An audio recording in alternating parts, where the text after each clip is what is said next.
we divide 549 by 2 in long division method.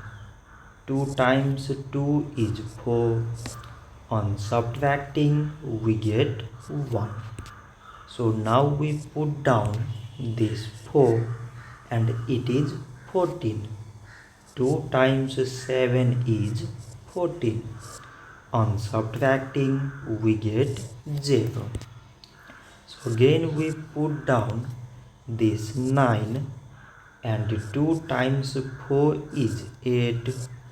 On subtracting we get 1.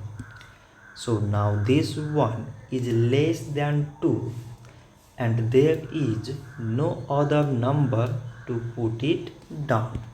So we take here decimal so that we put 0. So it is 10 and 2 times 5 is 10. On subtracting we get 0.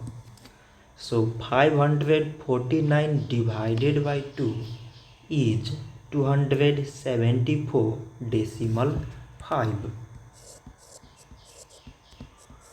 So this much for today and thanks for watching.